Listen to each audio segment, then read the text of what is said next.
বন্ধুরা, একবার হলেও এইভাবে চিকেনের লাল ঝোল বানিয়ে খেয়ে দেখো। গরম গরম ভাত, রুটি, লুচির সঙ্গে খেতে কিন্তু ভীষণ ভালো লাগে। ভিডিওটি টেনে দেখবেন না, না হলে কিন্তু বুঝতে পারবেন না। এখানে নিয়েছি আমি 600 গ্রাম চিকেন, ভালো করে ধুয়ে নিয়েছি। এবার আমি হলুদ, কাশ্মীরি লঙ্কার গুঁড়ো আর লবণ আর 2 চামচ টক দই দিয়ে ভালো করে মেখে নেব। তো খুব ভালো করে মেখে নিয়েছি। এবার আমি ঢেকে রাখবো 20 মিনিটের জন্য। আর এইদিকে একটা মশলা বানিয়ে নেব। এখানে নিয়েছি মিক্সারের বাটিতে নিয়ে নেব রসুন, আদা, কাঁচা লঙ্কা, আর এখানে নিয়েছি ধনে, গোটা জিরে, আর নিয়েছি শুকনো লঙ্কা। বন্ধুরা, জলে আমি 10 মিনিট আগেই ভিজিয়ে রেখেছিলাম। এবার আমি মিক্সারে বেটে নেব। আর এইদিকে কিন্তু কড়াইয়ে আমি তেল গরম হতে বসিয়ে দিয়েছি। তেলটা গরম হয়ে গেছে, এবার আমি আলুগুলো ভেজে নেব। বন্ধুরা, এখানে আমি সরষের তেল দিয়ে রান্নাটা করছি, তোমরা চাইলে সাদা তেল দিয়েও রান্নাটা কমপ্লিট করতে পারো। একটু হলুদ আর একটু লবণ দিয়ে ভালো করে আলুগুলো উল্টিয়ে পাল্টিয়ে ভেজে নিয়েছি। কড়াইয়ের তেলেই কিন্তু আমার রান্নাটা হয়ে যাবে।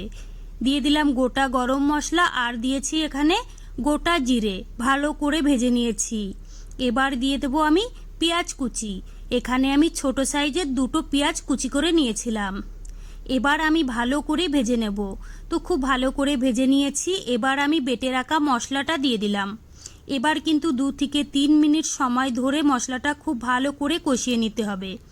প্রায় 3 থেকে 4 মিনিট মশলাটা খুব ভালো করে কষিয়ে নিয়েছি। মশলা থেকে কিন্তু তেলও ছেড়ে দিয়েছে। এবার দিয়ে দেব পরিমাণ মতো লবণ, কাশ্মীরি লঙ্কার গুঁড়ো আর দিয়েছি হলুদ গুঁড়ো। আবারও ভালো করে কষিয়ে নিতে হবে। এবার দিয়ে দেবো চিকেন।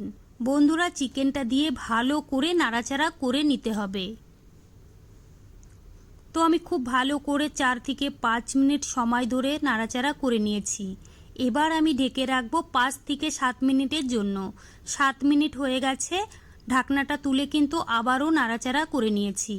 বন্ধুরা, এখানে কিন্তু আমি কোনো রকম জল দিইনি, তাহলেও কিন্তু চিকেন থেকে অনেকটাই জল বেরিয়েছে।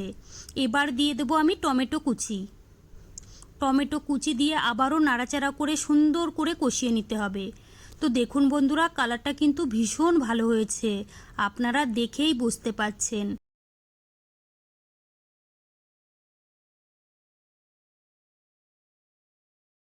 আমি দিয়ে দেবো ভেজে রাখা আলুটা দিয়ে আবারও নাড়াচাড়া করে কষিয়ে নেব। চিকেনটা কিন্তু আমি খুব সুন্দর করে কষিয়ে নিয়েছি। এবার দিয়ে দেবো জল। বন্ধুরা, এখানে আমি কুসুম গরম জল দিয়েছি। জলটা দিয়ে নাড়াচাড়া করে ঢেকে রাখবো 5 থেকে 6 মিনিটের জন্য। 6 মিনিট হয়ে গেছে, ঢাকনাটা তুলে নিলাম। দেখুন বন্ধুরা, দেখতে কতটা সুন্দর লাগছে, আর খেতেও কিন্তু ভীষণ ভীষণ ভালো হয়েছিল। এবার দিয়ে দেবো উপর থেকে গরম মশলা আর দিয়ে দেবো ধনেপাতা কুচি। এবার আমি নাড়াচাড়া করে নেব। বন্ধুরা, চিকেনের ঝোলটা কিন্তু আমার একদম রেডি হয়ে গেছে। এবার আমি গ্যাস অফ করে নামিয়ে নেব। বন্ধুরা, গরম গরম ভাত, রুটি, লুচির সঙ্গে খেতে কিন্তু ভীষণ ভালো লাগবে। তো বন্ধুরা, আমার রেসিপি কেমন লেগেছে কমেন্ট করে জানাবেন, আর বন্ধুদের সঙ্গে শেয়ার করতে কিন্তু একদম ভুলবেন না। চলুন তাহলে ভিডিওটি আমি এখানেই শেষ করছি। আপনারা সবাই ভালো থাকবেন, সুস্থ থাকবেন।